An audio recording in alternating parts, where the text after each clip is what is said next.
दोस्तों, नवरात्रि के किसी भी दिन इस वृक्ष को छूकर आ जाना, तत्काल ही गरीबी दूर हो जाएगी, मनोकामनाएं पूर्ण हो जाएंगे। जो भी नवरात्र के दिन इस दिव्य पौधे को छूकर आ जाता है, उसकी गरीबी जन्म जन्मांतर के लिए, हमेशा के लिए दूर हो जाती है। दोस्तों, आज हम आपको नवरात्रि में एक ऐसे दिव्य पौधे के बारे में बताने वाले हैं, जिस पौधे को छूने मात्र से व्यक्ति का भाग्य उदय हो जाता है। इसे स्वयं रावण संहिता में रावण ने बताया है और इसे लाखों लोगों ने नवरात्रि में छूकर अपनी किस्मत को चमकाया है। अब आपकी बारी है, देर नहीं करना है। साल 2025 के नवरात्रि 30 मार्च से प्रारंभ होने वाले हैं। तो दोस्तों, ध्यान से इस वीडियो को कहीं से करके रख लीजिएगा, बिल्कुल मिस मत कीजिएगा, वरना पूरी जिंदगी पछताते रहोगे। फिर मत कहना बताएं नहीं। और चैनल दिव्य ज्योति को अगर आपने अभी तक सब्सक्राइब नहीं किया तो जल्दी से कर लीजिए। गए दोस्तों, आप जो है वीडियो पूरा देख लेते हैं, परंतु वीडियो को लाइक नहीं करती है, तो कृपया करके वीडियो लाइक जरूर से कर दीजिए और चैनल को सब्सक्राइब करना बिल्कुल मत भूलिए, ताकि आने वाली ज्ञानवर्धक जानकारियां आपको प्राप्त होती रहे। आज का वीडियो बहुत ही महत्वपूर्ण है। ऐसी जानकारी लाखों रुपए खर्च करने के बाद भी आपको प्राप्त नहीं होने वाली, जो हम आपको आज यहाँ पर बिल्कुल फ्री में प्राप्त करने वाले हैं। यह जानकारियां अनमोल है और इन जानकारी को कोई लाखों रुपए खर्च करने के बाद भी प्राप्त नहीं कर पाएगा। यहाँ हम आप सभी को गुरु आज्ञा से फ्री में यह जानकारी देने जा रहे हैं। इस जानकारी को बिल्कुल ही संजो कर रखना। दोस्तों, गलती मत करना वीडियो छोड़कर जाने की, वरना पूरी जिंदगी पछताओगे। क्योंकि नवरात्रि में कई पेड़ पौधे ऐसी हैं जो चैतन्य अवस्था में रहती है, जिन पेड़ पौधों को छूने से हमारा दुर्भाग्य दूर हो जाता है। माता रानी की कृपा हमको प्राप्त हो जाती है और माता रानी हमेशा आपके ऊपर मेहरबान रहती है। तो आज के वीडियो में उन दिव्या पौधों के बारे में बताने वाले हैं जो हमारे धर्मशास्त्र के अनुसार महत्वपूर्ण माने गए हैं, बल्कि क्षेत्रीय नवरात्रि के दौरान वह चैतन्य अवस्था में रहते हैं, जिनमें साक्षात मां दुर्गा का वास माना जाता है। इनको छूने मात्र से व्यक्ति का भाग्य उदय हो जाता है।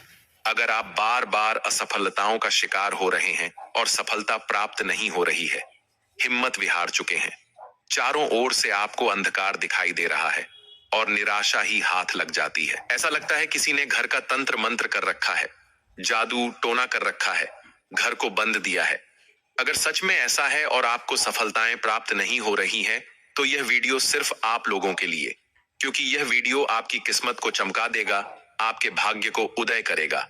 बस आपको ध्यान से इस वीडियो को अंत तक देखना है। बिना स्कीम कमेंट में जय माता दी जरूर से लिख देना है। अब आपको यह बताने की आवश्यकता नहीं है कि नवरात्रि कब से प्रारंभ हो रहे हैं। इसके बारे में हमने पहले के वीडियो में भी आपको पूरी संपूर्ण जानकारी दे रखी है, यानी कि नवरात्रि प्रारंभ कब है और इनमें कलश स्थापना का शुभ मुहूर्त क्या है।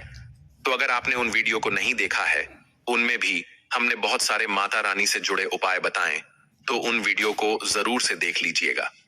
दोस्तों, यह जानकारियां आपको जो प्राप्त हो रही हैं, यह हमारे गुरु आज्ञा के कारण ही आपको प्राप्त हो रही है, वरना कोई भी व्यक्ति आपको यह जानकारियां प्राप्त नहीं कर सकता। तो ध्यान से अब चलिए ज्यादा देर न करते हुए बता देते हैं उन देवियों वर्षों के बारे में जो नवरात्रि में चैतन्य रहते हैं। नवरात्रि का सबको भी सभी से इंतजार रहता है और अब नवरात्रि आने में आप सभी को इन दिव्य पौधे के प्रयोग को करना है। दोस्तों, माता रानी इस बार हाथी पर सवार होकर आ रही है। हाथी की सवारी सुबह, और यह आपके भाग्य को उदय करने का सबसे बड़ा संकेत है। परंतु इसमें आप उन्हें व्यक्तियों के ऊपर ही कृपा प्राप्त कर पाएंगे जिनका भाग्य सही चल रहा है, जिनकी ग्रह दिशाएं सही चल रही है। जिन लोगों की ग्रह दिशाएं उल्टी चल रही है, वे लोग बिना किसी उपाय के सब चीजों का लाभ नहीं ले पाएंगे, तरक्की नहीं कर पाएंगे। इसीलिए आप सभी जिनके ऊपर ग्रह दिशाएं खराब है, ग्रह दोष लगे हुए हैं, पितृदोष लगे हुए हैं, काम बनते बनते बिगड़ जाते हैं, उनके लिए यह वीडियो है। तो ध्यान से देखिएगा। यह आपके ग्रह दोष को, ग्रह दशाओं को, तंत्र मंत्र जादू टोना सबको छूने मात्र से दूर करने वाला है। भले नवरात्रि में व्रत रखें न रखें, पूजा करें ना करें, परंतु यह वृक्ष जरूर से छू लेना। और पहले ही बता देता हूं दोस्तों कि यह वृक्ष छूने से पहले किसी को बताना नहीं है, चुपचाप करना है, बिना रोक बिना टोक करना है, किसी के सामने नहीं करना है। अचानक से एकदम से अगर आप कहीं से गुजरते हैं और आपको यह देवी वृक्ष मिलते हैं तो तुरंत बिना किसी को बताएं उसे वृक्ष के पास जाकर के ही आपको यह काम करना है जो हम आपको आज वीडियो में बताएंगे। तो अंत तक बने रहिए और वीडियो को लाइक करके कमेंट में जय माता रानी की जरूर से लिख। और दोस्तों, हाथ जोड़कर निवेदन है, हम आपके भले के लिए कह रहे हैं कि आप इस वीडियो को मिस मत कीजिएगा, अंत तक देखिएगा, वरना पूरी जिंदगी आपको पछताना पड़ेगा। फिर मत कहना कि बताएं नहीं, क्योंकि हम सिर्फ आपको एक मार्गदर्शन दे सकते हैं। चलना न चलना आपके ऊपर है। अगर आप विश्वास दिखाएंगे तो आपका विश्वास टूटेगा नहीं, इतना हम आपको भरोसा दिलाते हैं। दोस्तों, नवरात्रि गंगा जल की बूंद की तरफ पवित्र होते हैं और नवरात्रि से ही आप समझ सकते हैं कि माता रानी का रात्रि में जागरण करना, जिसे माता रानी की असीम कृपा आपको प्राप्त हो जाए। दोस्तों, हमारे हिंदू धर्म में देवी माता रानी के अनेक स्वरूप कहे गए हैं, जिसमें वृक्षों को भी मां देवी के स्वरूप कहा जाता है। तो आज मैं आप लोगों को ऐसे वृक्षों के बारे में बताऊंगा जिनको नवरात्रि में छूना बेहद शुभकारी बताया गया है। नवरात्रि में इनको छूने से शत्रु दोष, कर्ज दोष, गरीबी दोष सब समाप्त होते। नवरात्रि के पावन पर्व चल रहे हैं। नवरात्रि के पावन पर्व में कुछ ऐसे वृक्ष हैं जो कि देव वृक्ष कहे गए हैं, देवी वृक्ष कहे गए हैं। यह देवी के स्वरूप होते हैं, माता काली के स्वरूप होते हैं और हमारे धर्म में पेड़ पौधे को देवी देवता मान करके हम इनकी पूजा करते हैं और हमें पूजा भी जरूर करनी चाहिए। साइंस भी कहता है पेड़ पौधे मनुष्यों को फ्री में प्राण वायु प्रदान करते हैं और पेड़ पौधे हमें ऑन सीजन देते हैं और हमारे जो कार्बन डाइऑक्साइड होता है उसे ग्रहण करके सभी प्रकार के जितने भी नकारात्मक चीज होते हैं उसे अपने अंदर में स्वयं सोख लेता है और हमें ताज प्रदान करते हैं। तो पेड़ पौधे स्वयं तेज धूप में तपता है, लेकिन मनुष्य को शीतल छाया प्रदान करता है। तो नवरात्रि के समय में कुछ ऐसे पेड़ पौधे हमारे धर्मशास्त्र में कहे गए हैं जिनको छूने मात्र से व्यक्ति के बंद किस्मत के ताले खुल जाते हैं, व्यक्ति का सौभाग्य चमक जाता है। हमारे शास्त्रों में पेड़ पौधों को बहुत ही गुणकारी कहा जाता है, क्योंकि इनमें साक्षात देवता होते हैं। अनेक बीमारी का चार पेड़ पौधों में ही छुपा है, जड़ी बूटी में ही छुपा है। और भगवान श्री कृष्ण ने गीता में स्वयं कहा है कि वृक्षों में मैं पीपल का वृक्ष हूं। पीपल के वृक्ष को वृक्षों का राजा कहा जाता है। इसीलिए कृष्ण भगवान ने कहा पत्ता पत्ता मैं ही हूं, क्योंकि पीपल वृक्ष की जो आयु होती है सबसे ज्यादा होती है, सबसे अत्यधिक होती है। पीपल वृक्ष सर्वशक्तिमान होता है, पूजा पाठ में अत्यधिक इसका महत्व होता है। दोस्तों, इसीलिए भगवान श्री कृष्ण ने गीता में स्वयं कहा है कि मैं वृक्षों में पीपल का वृक्ष हूं। तो चलिए, आज मैं आप लोगों को नवरात्रि के समय में छुए जाने वाले वृक्ष के बारे में बताऊंगा। तो जय माता दी अवश्य लिख दीजिए कमेंट में। दोस्तों, हमारे धर्मशास्त्र में अनेक ऐसे वृक्ष हैं जो कल्याणकारी होते हैं, मंगलकारी होते हैं। अगर इस वृक्ष को छू लेते हैं तो आपकी सभी प्रकार की परेशानी है, सभी प्रकार के कष्ट हैं, यह सब समाप्त हो जाते हैं। खास करके नवरात्रि के समय में इसका असर कई लाख गुना होता है। नवरात्रि के समय को शक्ति का पर्व कहा जाता है। शक्ति पर्व क्यों कहा जाता है? क्योंकि इस समय अचेत जो वस्तु होती है वह भी चेतना युक्त हो जाती है। अर्थात इस समय जो शक्ति हमारे धरती लोक में आ जाती है, नौ दुर्गा को क्या बोल सकते हैं? हम शक्ति बोल सकते हैं। तो माता रानी इस धरा पर आती है, इस पृथ्वी लोक पर आती है। तो जितने भी पेड़ पौधे हैं, जीव जंतु हैं, चल अचल सभी प्रकार के जो वस्तु हैं, ये सब में प्राण आ जाते हैं, ना सब में शक्ति निहित हो जाती है, जागृत हो जाती है। तो इस समय कोई भी पेड़ पौधे को जाकर के छू दे, खास करके देवी स्वरूप कहे गए जो पेड़ पौधे होते हैं, जाकर के आप इसे छू करके आते हैं तो आपके जीवन की परेशानी है, दुख है, तकलीफ है, कष्ट है, रोग है, बीमारी है, कला है, क्लेश है, जीवन में चल रही बहुत बड़ी समस्या है, सब समस्या समाप्त हो जाती है। काल सर्प दोष, मंगल दोष, शनि दोष, राहु दोष तत्काल अपना असर दिखाती है और सब दोष खत्म हो जाते हैं। दोस्तों, आज मैं आप लोगों को 3 पौधों के बारे में बताऊंगा और यह तीनों पौधे देव वृक्ष कहे जाते हैं। वीडियो को ध्यान से देखना। अगर आज की वीडियो मिस कर दी तो फिर सारी जिंदगी आपको पछताना पड़ेगा, क्योंकि नवरात्रि ही एक ऐसा पर्व होता है, एक ऐसा समय होता है। केवल 9 दिनों के भीतर में आपको लंबी पूजा पाठ करने की जरूरत नहीं पड़ती। केवल 9 दिनों के भीतर में ही आप अपनी समस्या को, आप अपनी गरीबी को स्वयं अपनी आंखों से समाप्त होते हुए देख सकते हैं। मैं जिस वृक्ष के बारे में बता रहा हूं, यह सारे वृक्ष आपको अपने घरों के आसपास में बहुत ही आसानी से मिल जाएंगे। दोस्तों, वीडियो में आगे बढ़ने से पहले, जानकारी बताने से पहले अभी तक कमेंट बॉक्स में जय माता दी नहीं लिखे हैं तो जय माता दी जरूर लिखना। जब आप हमारे कमेंट बॉक्स में जय माता दी लिखते हैं तो हमें काफी हर्ष होता है, काफी उल्लास होता है। आप हमारी वीडियो को लाइक करते हैं तो हमारा मनोबल बढ़ता है और आप सभी लोगों के लिए इस प्रकार ज्ञान भरी जो अच्छी अच्छी जानकारी होती है, आप सभी लोगों के लिए लेकर के आते हैं। तो अगर आप इस प्रकार की जानकारी में इंटरेस्ट रखते हैं तो आप हमारे चैनल को सब्सक्राइब कर हमारा सपोर्ट जरूर करें। दोस्तों, मेरे जो उपाय होते हैं, आप लोगों को मैं सरल से सरल आसान उपाय बताता हूं। जो भी हमारे गुरुदेव ने हमें सिखाया है, जो उपाय बहुत ही सरल होते हैं, बहुत ही आसान होते हैं और यह रामबाण की तरह काम करते हैं। जिस प्रकार प्रभु राम के जो बाण होते हैं अचुंग होते हैं, उसी प्रकार मेरे वीडियो में बताए गए जो उपाय होते हैं अचूक होते हैं, कभी भी प्रभावहीन नहीं होते हैं। तो वीडियो को ध्यान से देखना। कौन से ऐसे 3 वृक्ष हैं जिसे हमें छूकर के नवरात्रि के समय में जरूर आना चाहिए? एक खास बात सभी दर्शकों को बताना चाहूंगा। नवरात्रि के समय में जितना ज्यादा हो सके देव वृक्ष की पूजा जरूर करना। दोस्तों, देव वृक्ष में कई प्रकार के वृक्ष होते हैं। चलिए, मैं आप लोगों को बताना चाहूंगा कौन से वृक्ष को छूने से हमारी गरीबी मिटती है। पहला जो वृक्ष है, बेल का वृक्ष। जो बेल का वृक्ष है, यह वृक्ष माता पार्वती के पसीने से उत्पन्न हुआ है। स्कंद पुराण के अनुसार जो माता पार्वती है, यह देवी स्वरूप कही गई है, अर्थात यह 9 दुर्गा के स्वरूप कही गई है। तो स्कंद पुराण की कथा में कहा गया है जो बेल का वृक्ष है, माता पार्वती के पसीने से उत्पन्न हुआ है।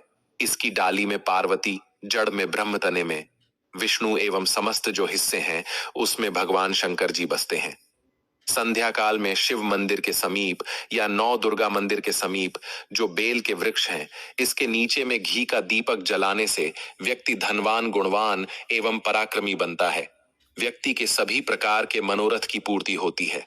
हम हमारे धर्मशास्त्र यह भी कहते हैं नवरात्रि के समय में अगर कोई भी व्यक्ति, जी हां, नवरात्रि के समय में अगर कोई भी व्यक्ति बेल के वृक्ष को माता 9 दुर्गा का ध्यान करते हुए 7 बार छू करके आ जाते हैं तो ऐसे व्यक्ति की तत्काल, अगर उपवास व्रत रखा है, ध्यान से सुनिए, जो लोग उपवास व्रत रखे हैं ऐसे व्यक्ति की थकान सुस्ती तत्काल चली जाती है। ध्यान से सुनिए, जो व्यक्ति उपवास रखे हैं, व्रत रखे हैं, ऐसे व्यक्ति को नवरात्रि के समय में जितना ज्यादा हो सके संध्या काल में बेल के वृक्ष को जरूर छूना चाहिए। केवल आप ज्यादा नहीं छू सकते तो 7 बार छू करके जरूर आ जाना और बेल वृक्ष के नीचे में घी का दीपक जरूर जला देना।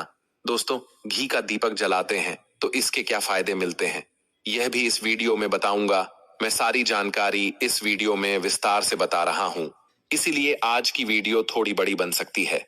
हो सकता है 15 मिनट की वीडियो बन जाए, लेकिन अपना पूरा समय जरूर देना, क्योंकि जब हम उपवास व्रत रखते हैं तो हमारे शरीर में काफी थकान आ जाती है, हमारे शरीर में ऊर्जा की कमी होने लगती है। हालांकि हमें आध्यात्म ऊर्जा प्राप्त होती है, लेकिन हमारे शरीर में ऊर्जा की कमी होने लगती है। भोजन ना करने के कारण हमारे शरीर में ऊर्जा की कमी होती है और इस ऊर्जा को बरकरार रखने के लिए, इस ऊर्जा को प्राप्त करने के लिए हमें बेल वृक्ष को छूना चाहिए। दोस्तों, अनेक संत महात्माओं ने बेल वृक्ष के पत्ते को खा करके तपस्या की है एवं कई प्रकार की सिद्धियां हासिल की हैं। धर्मशास्त्र कहते हैं अगर नवरात्रि के समय में बेल के पत्ते खाए जाएं तो जो व्यक्ति लंबे समय से जो मंत्र के जाप कर रहे हैं, सिद्धि प्राप्त नहीं हो पा रही है, फिर कुछ आप ऐसी सिद्धि को प्राप्त कर सकते हैं जो सिद्धि आपको काफी लंबे समय से प्राप्त बेल के पत्ते खाने से वह सिद्धि जल्दी प्राप्त होती है। इसके नीचे घी का दीपक जलाने से हमें की प्राप्ति होती है। सिद्धि का मतलब होता है कार्य में सफलता।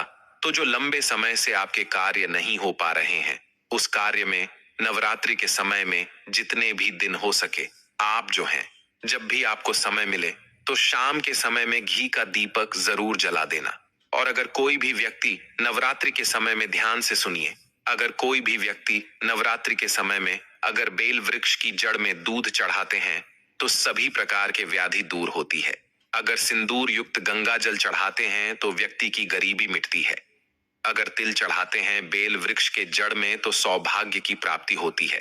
और अगर बेल के तीनों पत्तों में, दोस्तों ध्यान से सुनिए, त्रिदेवी कही गई है, जैसे कि महाकाली, महालक्ष्मी, महासरस्वती। तो अगर बेल के जो 3 पत्ते हैं महालक्ष्मी, महाकाली, महासरस्वती के स्वरूप कहे गए हैं, तो बेल के अगर तीनों पत्तों में ओम, दूसरे पत्ते में हरि ओम को सिंदूर से लिख करके चढ़ाना होता है, सिंदूर से लिख करके चढ़ाया जाए तो तत्काल उसी समय मनोकामना की पूर्ति होती है, कार्य में सफलता मिलती है। कोई लंबे समय से आपकी मनोकामना हो, आप चाहते हैं वह मनोकामना पूर्ण हो जाए, तो यह उपाय अवश्य करिएगा।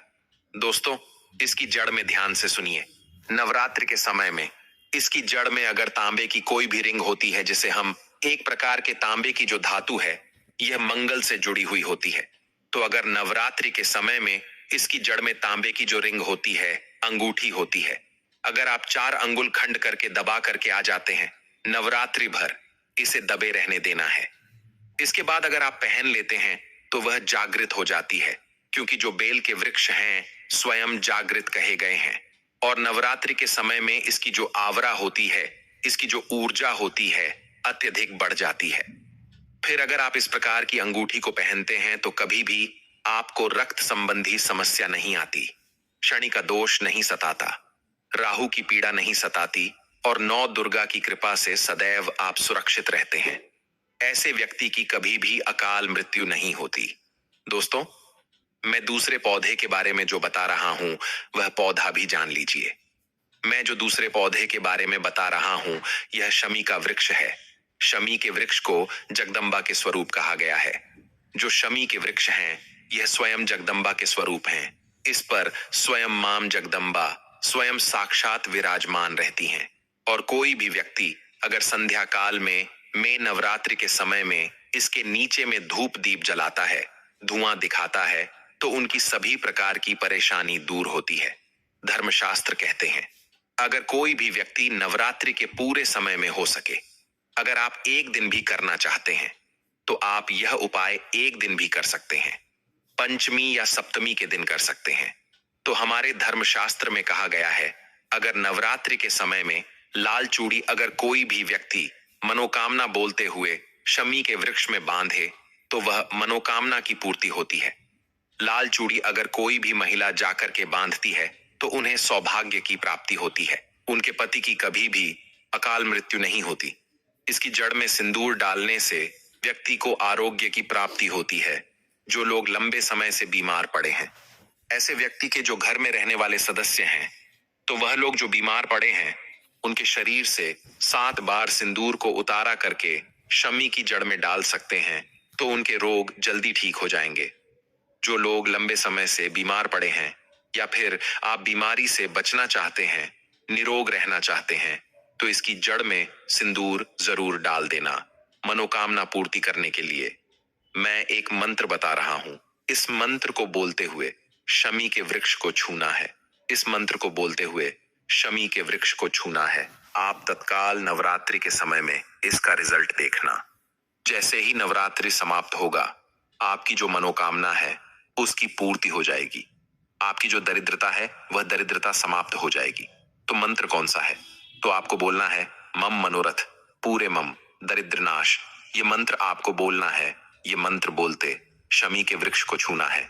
सभी प्रकार के आपके मनोरथ की पूर्ति होगी। आपकी जो दरिद्रता है, दरिद्रता समाप्त हो जाएगी, छू मंत्र हो जाएंगी। या आपको छूते हुए बोलना है, आप चाहते हो तो नवरात्रि के समय में मौली धागे भी शमी के वृक्ष पर बांध सकते हो। अधिकतर लोग मौली धागे बांधते हैं। मौली धागे बांधने से माता रानी आपसे बंध जाती है। दोस्तों, कहने का मतलब है कि माता रानी आजीवन आपका साथ देती है, आपके हर कदम में मार्गदर्शन करती है। इसकी जड़ की मिट्टी ला करके ध्यान से सुनिए। नवरात्रि के समय में अगर आप जो है 9 दुर्गा के उपवास नहीं कर पा रहे हैं, व्रत नहीं कर पा रहे हैं, किसी कारणवश तो केवल इसकी जड़ की मिट्टी ला करके नवरात्रि के समय में स्नान करने से व्यक्ति का भाग्य उदय हो जाता है, व्यक्ति का भाग्य चमक जाता है, व्यक्ति की जो फूटी किस्मत होती है वह भी चमक जाती है। आप में से अधिकतर लोग बोलते हैं न कि हमसे लक्ष्मी नाराज हो चुकी है, लक्ष्मी हमारे घर में आना ही बंद कर चुकी है। तो आप चाहते हैं कि लक्ष्मी की कृपा प्राप्त हो जाए तो नित्य नवरात्रि के समय में इसकी मिट्टी को लाकर के नवरात्रि के समय में स्नान करना शुरू कर दीजिए। नहाने वाले पानी में डाल करके स्नान करना शुरू कर दीजिए। आपके शरीर से दोष दूर हो जाएंगे। आपके शरीर से किसी भी प्रकार की पीड़ा है, नकारात्मक शक्ति आपके शरीर में प्रवेश कर गई है, वह भी समाप्त हो जाएगी। दोस्तों, तीसरे क्रम में मैं जिस वृक्ष के बारे में बता रहा हूं, मित्रों, इस वृक्ष को देव वृक्ष भी कहा जाता है।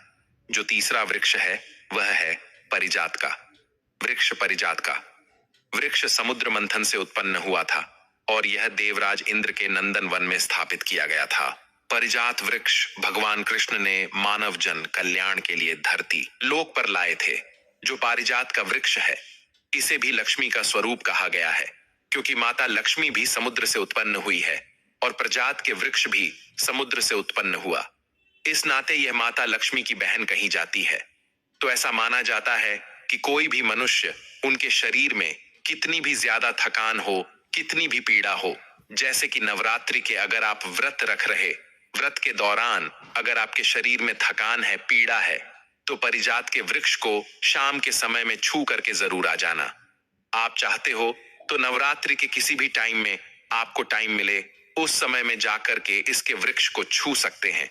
इसके वृक्ष को छूते ही तत्काल शरीर से पीड़ा है, जो थकान है, सुस्ती है, कमजोरी है, वह समाप्त हो जाती है।